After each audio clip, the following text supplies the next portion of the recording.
Hey everyone, I'm Danny and welcome to Photoshop Wizardry. Expecto Patronum! Welcome to another design lesson. Last month we did fonts, so it was fantastic fonts and where to find them, and I showed you where you could find tons of different fonts. If you don't know, this series of design lessons is focused on how to design things like the Harry Potter movie props. So we're not going to be using the Harry Potter logo fonts and anything like that. We want to make things that look like they came directly out of the movie, like the Daily Prophet or the Quibbler or like the Weasley's Wizard Wheezes stuff. So yeah, that's what we're doing in this design lesson series. In this video, we're going to be going over clip art and borders, and it was really hard trying to come up with a clever title. After I did fantastic fonts and where to find them, I figured every lesson needs to have a clever title like that, something like that. I went with Secrets of the Darkest Clip Arts, which is a parody of a book from the Harry Potter movies called Secrets of the Darkest Art, and it's where Voldemort learned how to do his Horcruxes. However, we're also going to go over borders in this too, because they're just so similar, like the method on how I find them and things like that. It's the exact same thing. There was a runner-up though. I did take to Patreon, actually to my Discord, but on the Patreon channel, and I went there and I was like, I really need some help coming up with a title. And there were so many good ideas there, but I was really close to using a specific one, the Border of the Phoenix. So I just want to thank Albus Severus Potter on Discord, he's a patron, for helping come up with that title. I was really close to using it, but I decided on Secrets of the Darkest Clip Art because this video is really going to be mainly focused on clip art. Borders are part of that, but yeah, it's really a clip art video. So anyways, let's get into this. So just like before, we're going to continue our Quibbler cover replica. And as you can see, I have a folder right over here called text. So if I had the Quibbler layer, you can see I've been adding in the different fonts and things right here. So that's from the last design lesson video. I've still got a few more to go, but I know which ones they are, and I'm not in a huge hurry for that. But let's go over where to find the clip art.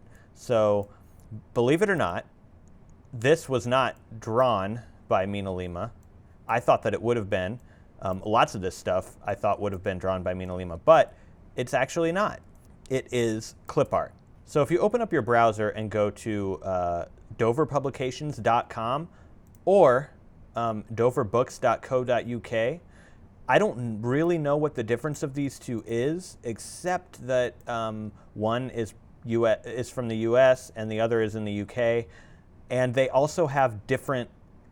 They have a different catalog. Like if you search for something on one site, you might not find it, but if you search for it on the other, you will find it. So it's kind of confusing. But yeah, if you want to get your books faster and you're from the US, go to doverpublications.com. And if you don't mind waiting, or if you're from the UK, go ahead and use doverbooks.co.uk. So Mina Lima actually did use tons and tons of clip art from Dover Publications. And I'll show you what I mean. If we just go up to the search bar and search for banners, then you'll see we've got some results here. And this book right here, we'll take a look at it. You can see these scrolls and banners and things. This one in particular right here, it just looks so familiar. But yes, I have looked through this book and it does include like all the banners they used for like Quibblers and stuff like that is all inside this book. So if you purchase this book, you'll be able to get that. Unfortunately, there is no digital version. Some of them do have digital versions, but they're not very high resolution. I mean, they look okay, but they're not the best. So really, you want the physical book and you want to scan it in, and that's how you're going to get a hold of this stuff.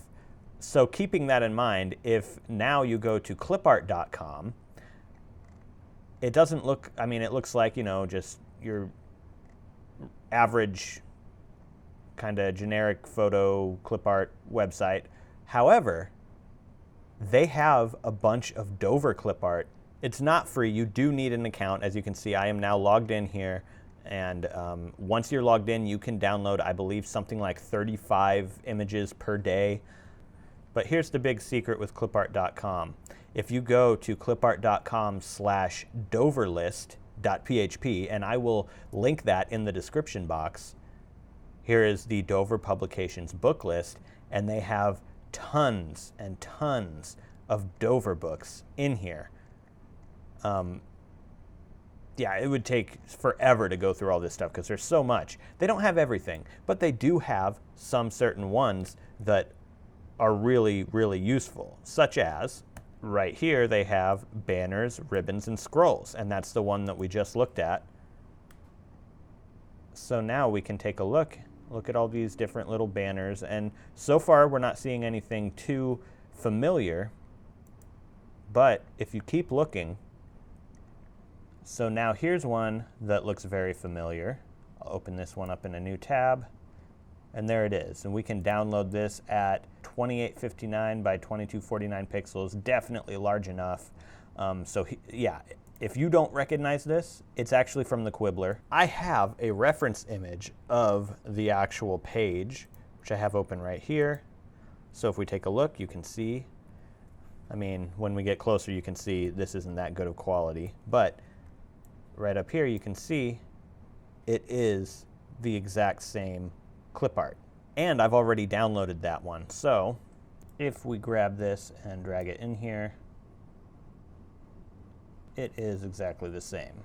So if I change the layer style to multiply over here, and then we can move it, and you can see it is the exact same image. There is absolutely no difference. All they did was color it.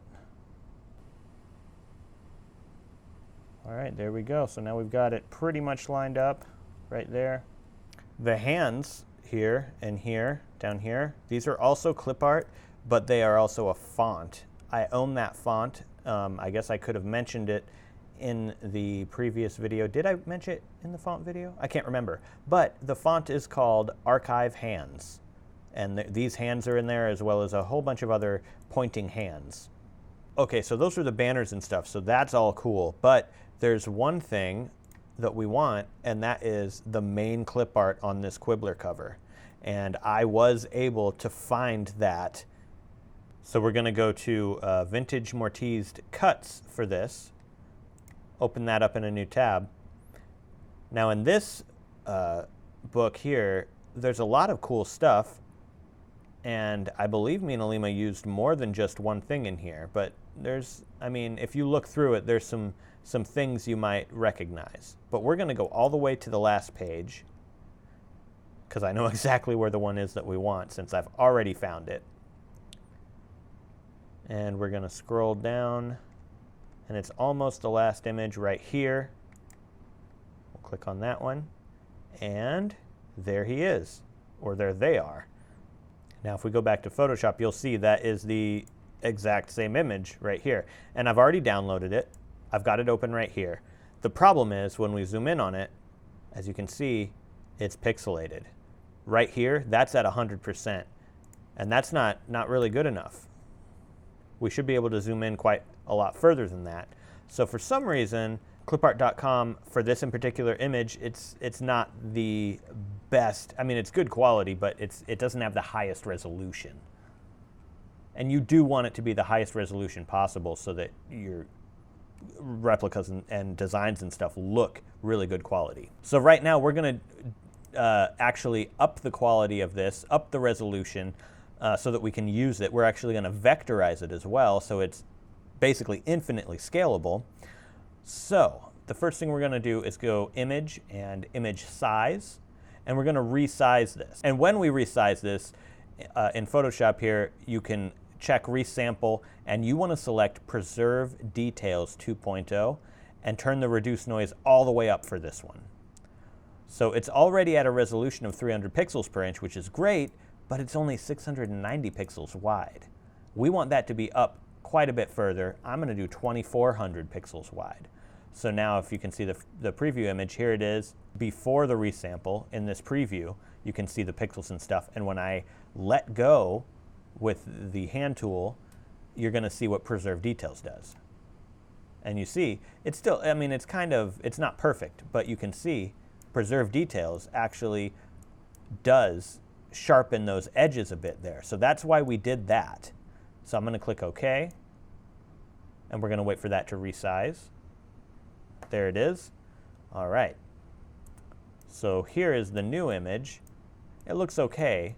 It doesn't look perfect because you can see there are parts in here that are a little blurry, a little weird right in there, and we don't really want the weirdness in there. At least I don't. So I'm going to actually grab my wand tool and click on anywhere where it's a black line in there, and then we're going to zoom in a little bit, and you can see some of it wasn't selected. My tolerance is at 32. That's what I usually have my tolerance at, but we're going to hold shift, so now you see a little plus symbol by the wand, and click, and then that adds to the selection. That's what that plus symbol means. So I'm just going to click and add to the selection just like that. So now we've got most of that selected right there. It's not perfect, but it's really close.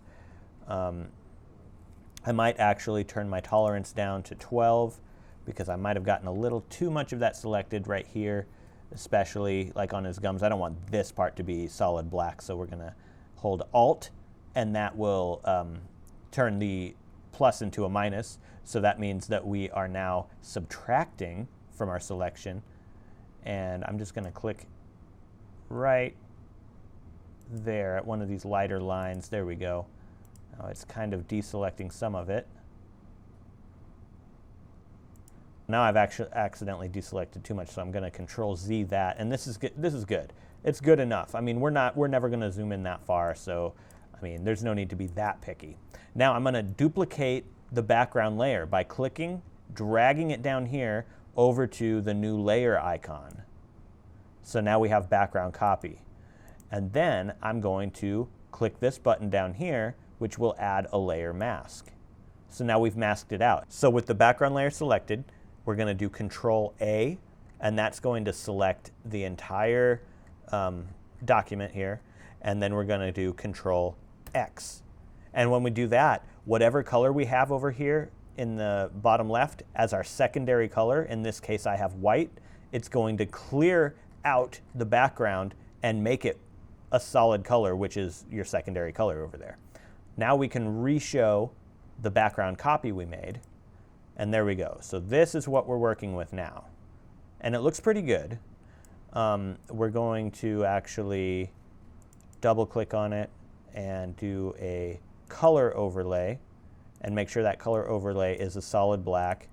Click OK. Now we can zoom in and see right there's at 100%. That looks much better at 100%.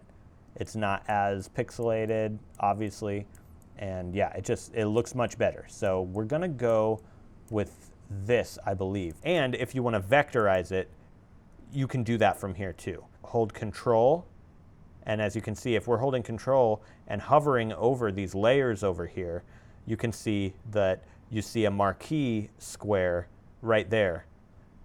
So instead of hovering over the layer and holding Control, we're going to go back over here and hover over the layer mask and then click on it. And now we've reselected everything. So if I were to select the layer, it would select around whatever layer I'm on. I hope that makes sense. I tried my best. So now, since we have that selected, I'm going to hide this layer. So now we've just got that selection, right? What I'm going to do is go over to my Paths tab. And if you don't have that Paths tab over here, you can go over to Window and click Paths, and then you'll see it. But anyways, there is a little icon down here. If you hover over it, it says Make Work Path from Selection. You want to hold Alt and click that. So now, right now, we have our tolerance set to 1 pixel. And with something as detailed as this, I want it to be even more detailed than that. So my tolerance is going to be 0.5 pixels. And this might take a minute because it's a pretty detailed selection. And there we go. So now you can see all those little points. And Photoshop is starting to slow down a little bit because there's so many different points in there. You can see that. So what we want to do from here, as you can see right here in the Paths panel, it has made one called Work Path.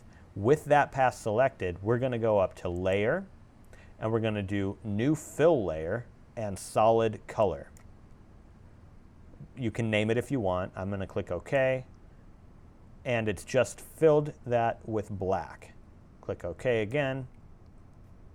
So now we have this vector shape.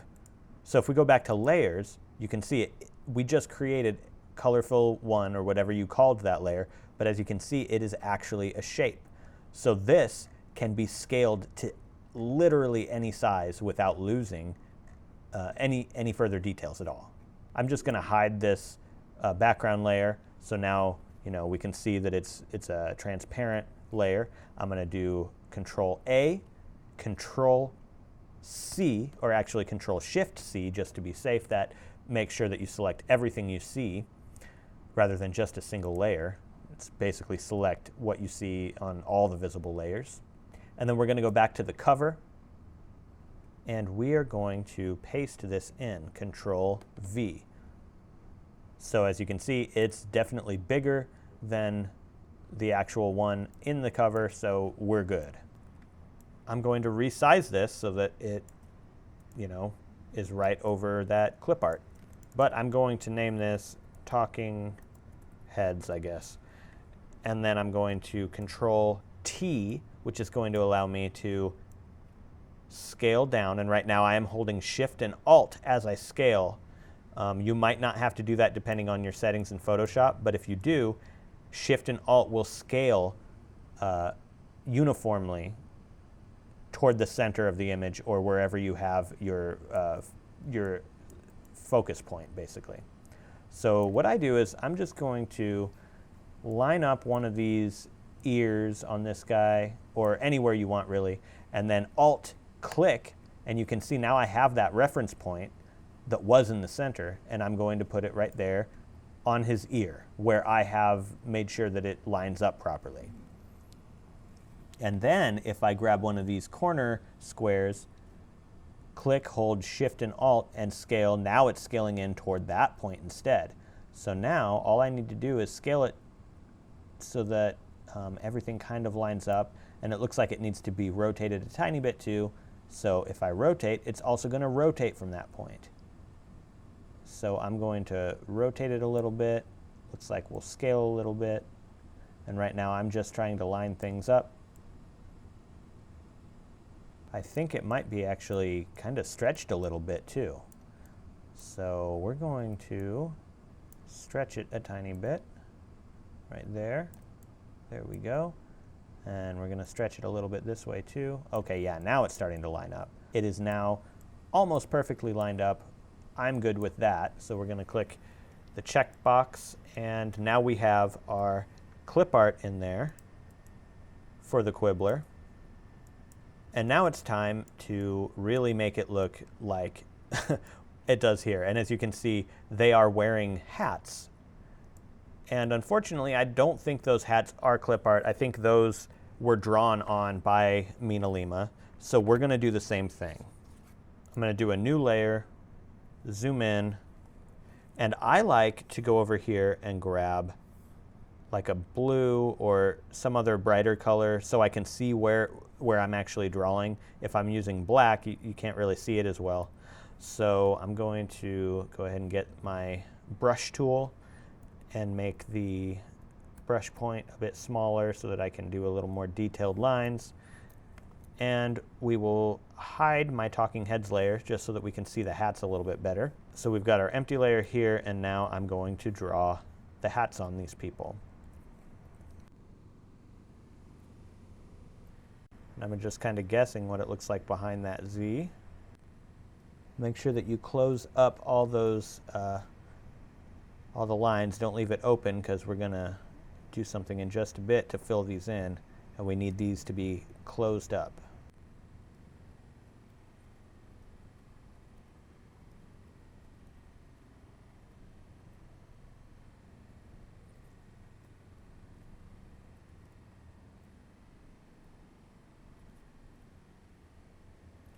And now what we're going to do to fill these in is grab our wand select tool.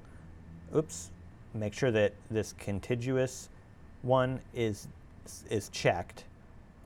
So let's try that again. As you can see, it just selected inside that hat. We're going to hold Shift so we get that little plus icon next to our wand. and we're going to select the inside of all the other hats.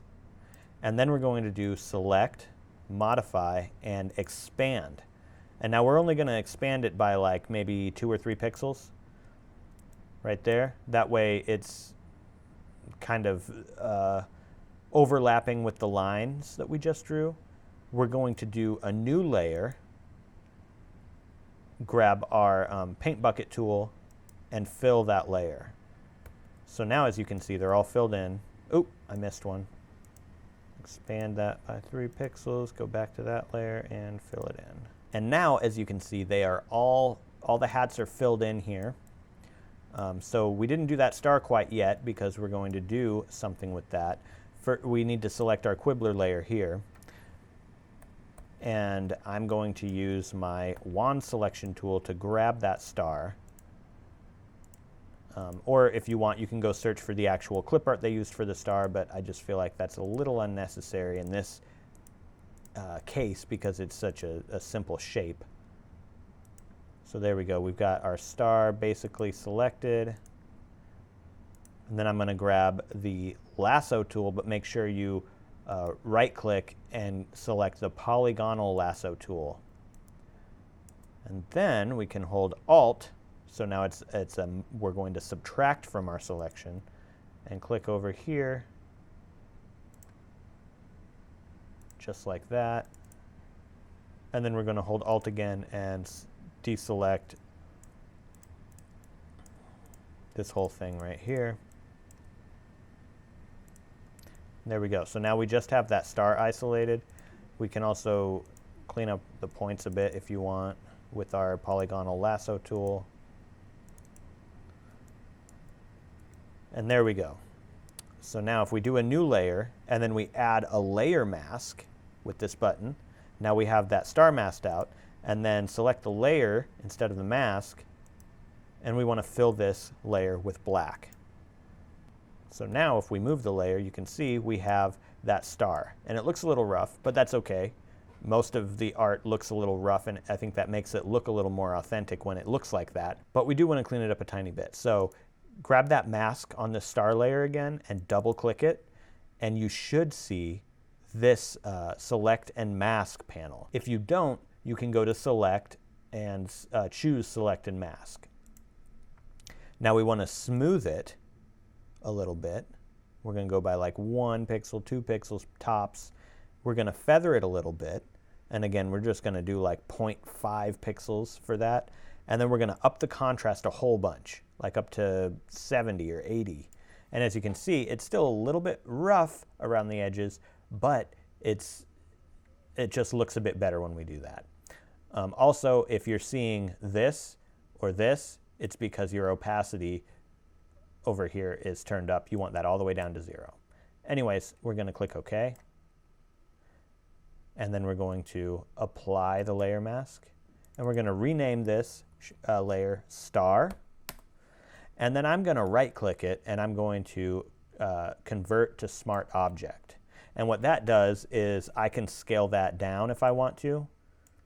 And then I can just go ahead and scale it back up to the size it was. You can see over here we're at 36.83% of the original size, but I can scale that back up to 100%, and I didn't lose any of the quality. It's not pixelated or anything. Anyways, I'm going to take that star and put it right here. Let's also grab that star and put it up above the hats. I'm going to group these 2 hat layers into one group called hats. And then we're going to open up the layer style menu by double clicking the layer and do a color overlay of black. So now we have those black hats. We can hide the effects to see, but yeah, you can see they're blue, but if we have the color layer or color overlay on that, that folder, anything in there is going to be now black instead. So then let's go ahead and grab that star. We're going to Control J to duplicate the layer, or you can click and drag it down and drop it on the new layer button down here. So with the star copy layer, we're going to bring it over here and put that star right there and use the methods that I just taught you to scale it down. There we go. Let's hide the quibbler layer and show the talking heads layer. And there you can see it looks just like the quibbler. There's the cover, there's mine. You can see if we go back and forth like that, it looks pretty good. So now it's time to color this. So if you want to color this, I'm going to go ahead and show the talking heads, the hats, and the 2 stars. I'm actually going to drop those 2 stars in the hats folder just so that they're all together. And then I'm going to group the hats and the talking heads layer, and I'm going to call it cover art. And then I'm going to make a new layer below cover art, and this is going to be skin color, because we're going to color in all of this. So if you use your eyedropper tool and just grab that color, it's like a yellow color. That's what we're going to do for the skin color, the skin tone, and just go ahead and color it in.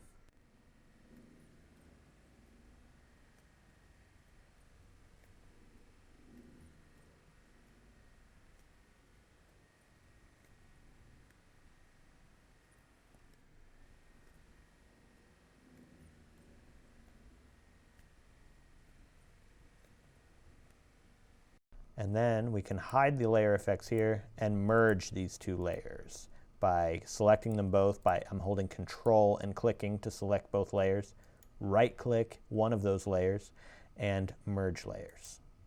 So now we have one skin color layer right there. And as you can see, the cover art is starting to come along. If we take a look at, here's the quibbler cover art. And here is our replica cover art. It's starting to come along pretty well.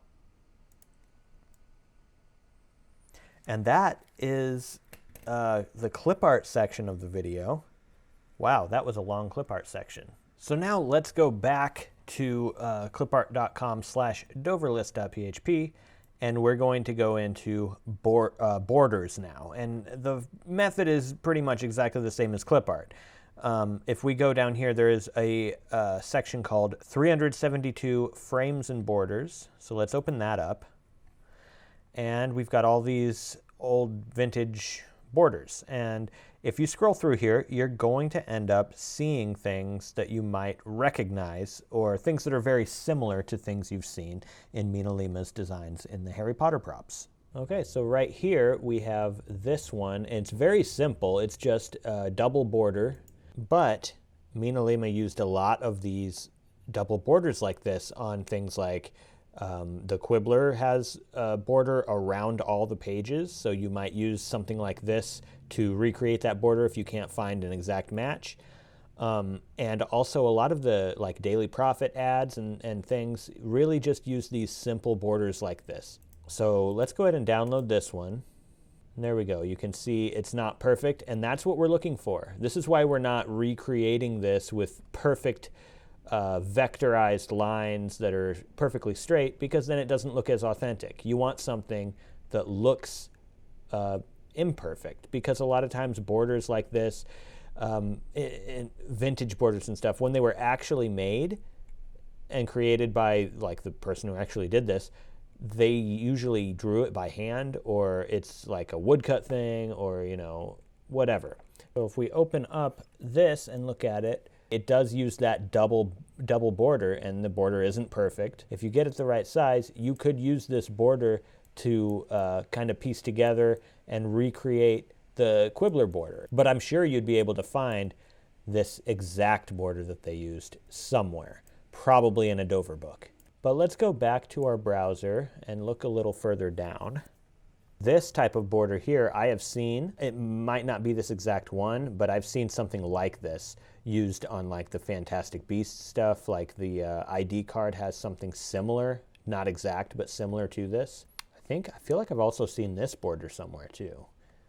If you guys recognize any of these things, let me know. And right here, this is page 7. This little hand is here. You can get that other places, but yeah, this was used on a Weasley's Wizard Wheezes prop. I also recognize the border next to it right here. These two things I recognize. This type of thing was used in the Fantastic Beasts movies a lot, like the dots and the squares and stuff. They used that in a lot of the props for like the Makusa. The Makusa stuff used this a lot. So as you can see, I have a stack of books over here. I also have my laptop open still. I'm going to be kind of going back and forth to show you guys some things here. But the first one that we see right here is the Book of Signs by Rudolph Koch, or Koch. I'm not quite sure how to say his last name. This is a Dover book, and you are probably going to want this one if you're serious about like designing magical type things and even doing Harry Potter replicas, because in here are a ton of magical symbols that they actually used in their designs. I'm sure that you're going to recognize a lot of these from their designs for Harry Potter, as well as my designs and my replicas.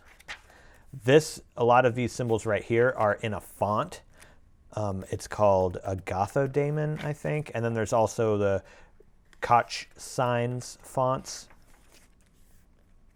But then there's a ton in here that aren't in those fonts, so it's really good to have this book. And you can, scan them in or take a picture with your phone and clean it up if you get it like really close up.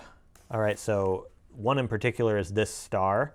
Me and Alima used this star over and over and over again on tons of different designs. And then we also have this design right here is on a Defense Against the Dark Arts book cover. I've seen that one they used there. I believe I've seen this one used as well. It's a great book, so you're going to want to get this one for sure. I would definitely suggest this one. And then we have this Medieval Woodcut Illustrations book. This is just a really cool one. It's got a lot of like medieval people in it and like these castle things. It looks like the Marauders map style castle. And yeah, I'm not sure if me and Alima used anything directly out of this book, but it's also a cool one to have. I just thought I'd show it. I think they might have used this moon somewhere. I'm not sure, but why don't you tell me if you recognize that moon? For some reason, I'm recognizing that a little bit. But yeah, there's that one. And then we've got this practical lettering book. This is just another one I got. You don't have to get it. It just has a bunch of different like alphabets in it.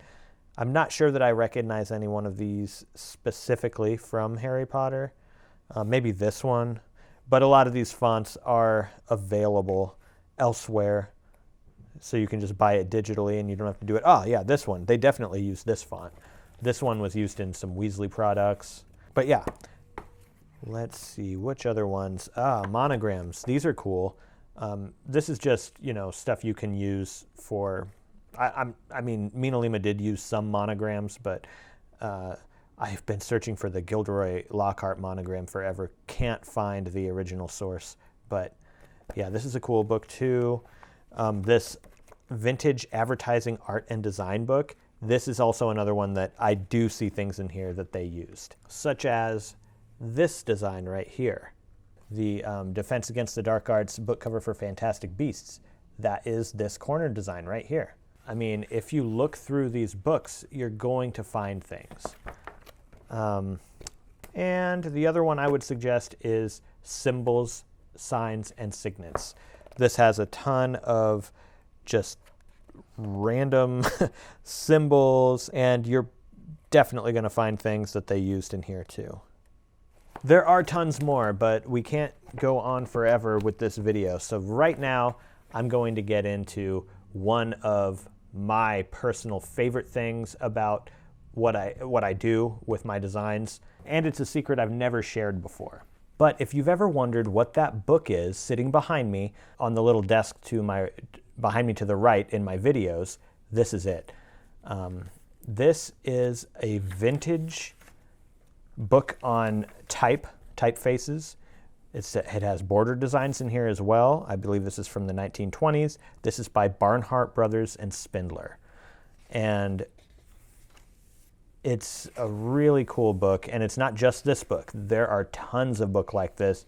You can find them by the American Type Foundry, bunches of different type foundries, and it has a lot of fonts in here. The fonts are cool, but my favorite part is closer to the back of the book, where we start having some symbols, and eventually, here we go.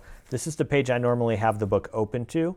You may have seen this photographed on my Instagram page, but we have these pointing hands here, and Mina Lima definitely used stuff like this. Probably got it from Dover books and stuff, but I think it's really cool to have the actual source of that stuff, which in this case is Barnhart Brothers and Spindler. They are no longer a company anymore. They went out of business a long time ago. But we have all these little symbols and things you can use right here. So now you can see we've got all these cool borders in here. Would be perfect for potion bottles. I'm not really a fan of the Christmas section, so we'll just go past that. Or the sports section, we'll go past that too. All right, now we're getting into some really cool arrows and things like that. Some of these look like they may have been arrows used in the Quibbler. I think this one was. This one here. I'm positive these two arrows were used in the Quibbler. Those are exactly the same. Yeah, there are definitely some things in here. Oh, here we go. Here's some little border lines down here. Some of these were used by Mina Lima in Fantastic Beasts for Makusa. These two right here in particular, yes, definitely used in Fantastic Beasts. Here's some more stuff used in Fantastic Beasts, and here's another border used in Fantastic Beasts in here. So you can see right here, these borders were used, I believe, in some of the Makusa IDs and stuff, and then this was used a bunch. These like little squares and circles and stuff. That whole pattern, all that stuff, that was used in Fantastic Beasts. Here we go. Here is an owl, I believe, was in the Quibbler right there. You might recognize some of these borders from my book covers, such as this one I used on one of my book covers. Well, parts of it. I'm not going to give away all of my secrets, but if you start looking into these old vintage type books, you're gonna teach yourself a lot, and you're gonna see some things you recognize from my designs as well. And then once we get past that, the book goes into like the machinery that they used and all that stuff. But yeah, that is basically it. I bought this one for $80 on eBay, and I don't regret at all. And also, I've seen it now on eBay for $300 up. So I got a good deal on this. You guys are probably going to want to keep your eyes out for good deals on books like this on eBay from people like Barnhart Brothers and Spindler, who are my favorite. And then there's also American Type Foundry, very similar to them. So yeah, just keep an eye out for that type of stuff. And that is it. I really hope you guys liked this lesson this time. The next lesson I'll be posting next month is going to be all about page layout and design. That's going to be a really tough one to come up with a clever title. So if you have any ideas, let me know. Thank you guys so much for watching this lesson. I really hope you enjoyed it, and I hope you learned something. If you have any ideas for future lessons, let me know in the comments. I have a few ideas going forward, but there comes a point where I'm not quite sure what to do. So if we want to keep the lesson series going on after maybe 5 or 6 videos, I'm probably going to need some help with some subjects to go over. Thank you guys so much for being patrons, and thank you for watching this video. I'll see you in the next one.